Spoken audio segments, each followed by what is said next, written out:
It is already the third hour of the night, and the whole world seems immersed in silence. The snow continues to fall slowly outside the window, covering everything in a fluffy white blanket. My parents are gone for the weekend, leaving me, Ellie, alone in our big house on the outskirts of town. I always thought it would be fun, but now, on this dark, snowy night, I feel uneasy. It all started innocently enough. I gave myself a movie marathon with popcorn and hot cocoa, enjoying a moment of silence without my siblings. But when the movie ended, the house got too quiet. So quiet that every creak of the floor sounded like thunder. I tried to go back to sleep, but a sudden cold draft made me wake up. Thinking it was just the wind, I got up to see if all the windows were closed. As I walked around the house, I heard something like a rustle. I stopped, listening. The sound was coming from behind the back door. I slowly walked over, my heart pounding like crazy. It was dark behind the door, and I couldn't see anything through the frosted glass. My breathing quickened as I tried to see something in the dark. Then I heard someone's footsteps. They were slow and heavy, and they seemed to be approaching the house.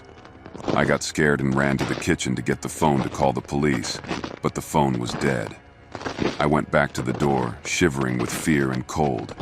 The footsteps stopped, and suddenly the banging began. Heavy, thudding blows on the wood. It became clear to me that someone was trying to get in. I hid in a closet in my room on the second floor, holding my breath. The knocking continued, each thump making my pulse beat faster. I closed my eyes, trying to suppress the fear.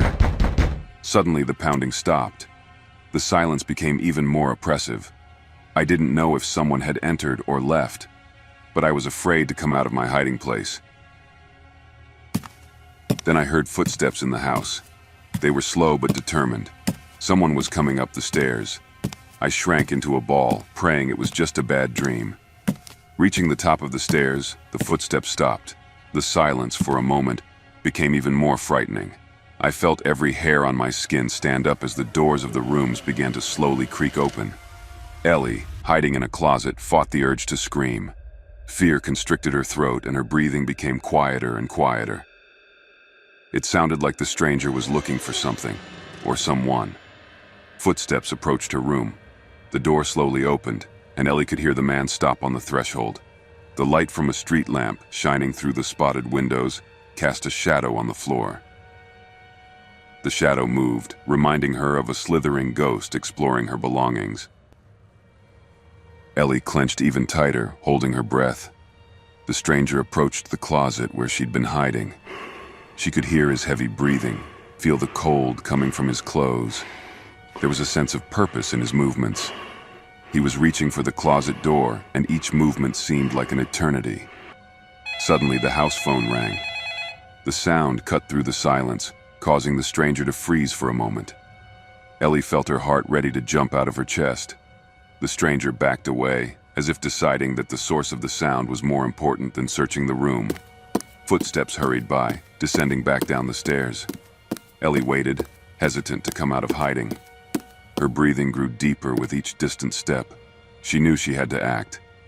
While the stranger was busy on the phone, she had a chance to escape or hide better.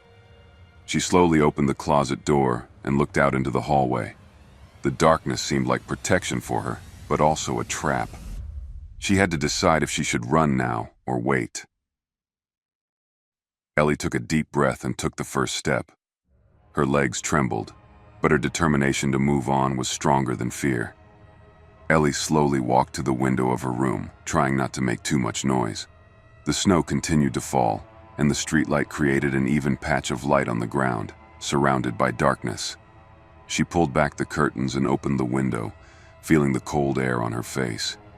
Snowflakes touched her skin softly, reminding her of the reality of the danger she was in. With her heart pounding in her chest, Ellie began to call out for help. Her voice, initially shaky and unsure, soon grew stronger and louder.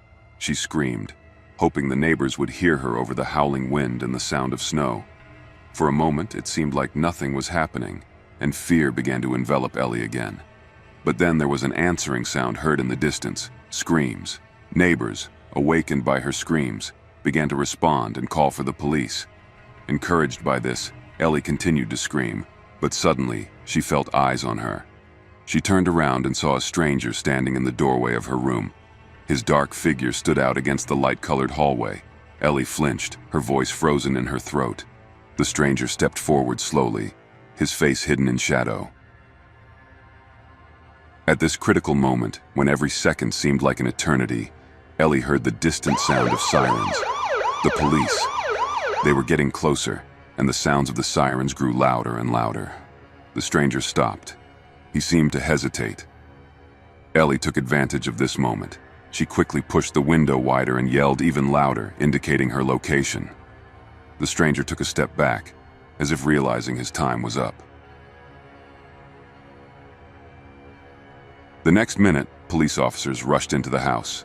They quickly went upstairs and found Ellie at the window and the stranger trying to back away. The situation was quickly resolved. The stranger was apprehended, and Ellie was given the necessary assistance. This moment was a turning point for Ellie. She realized how important it is to remain calm and resourceful, even in the most desperate situations. Her story was a reminder that danger can come from the